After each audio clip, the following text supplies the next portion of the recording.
Christmas Above the Clouds is a really great film. This is a Hallmark film from 2025. It's directed by Peter Benson and it's written by Christine Garver and Stephanie Jackson. And we have a brilliant cast, including Erin Krakow, Tyler Hynes, Emily Tennant, and various others. And it combines two things that I really love. It's a modern version of A Christmas Carol. I'll talk more about that in a moment, of course. But it's also set in part on an aeroplane. And I don't know why this is. Maybe it sounds kind of contradictory when I say this, but as much as I don't love road trip films set in cars, I love films that are set on planes or on trains. Maybe it's because it's got a more kind of holiday feel to it, like a vacation feel to it. I don't know, but either way, as a setting, I love it. So I was really excited about that. And it's certainly the first Christmas Carol adaptation or interpretation that I've seen set on a plane. So it's definitely offering something a little bit different. And this focuses on a character called Ella Neezer, which I like it as a name. And she's successful in her career, but she's not exactly a very nice person, and she doesn't really care about her employees, and she definitely doesn't care about Christmas, to the point where she's flying to Australia over Christmas, and she's also taking her assistant with her.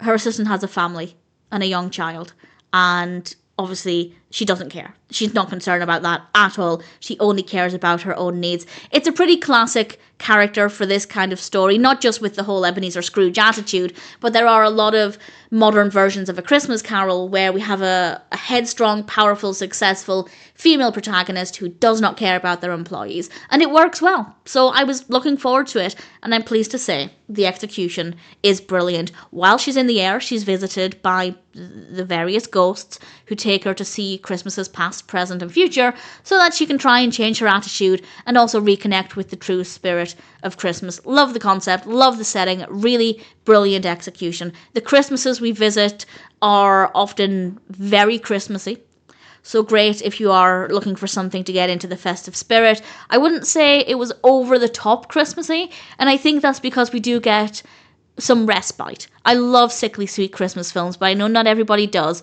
and obviously because quite a bit of this is set on the aeroplane, we do have periods where it's not as festive, so if you need that downtime in between the more very Christmassy scenes, I think that's something that could work really well.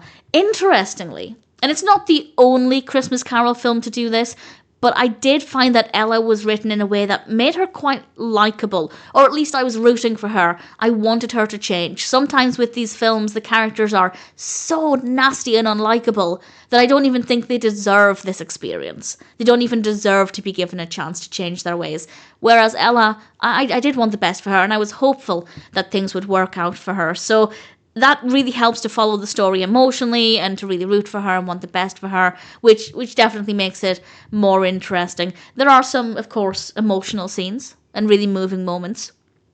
There are times when it's quite dramatic, and there are, of course, times where it's a little bit lighter, more lighthearted. We also have some great Christmas music, camera work, the editing is brilliant, really strong character writing, and really great performances.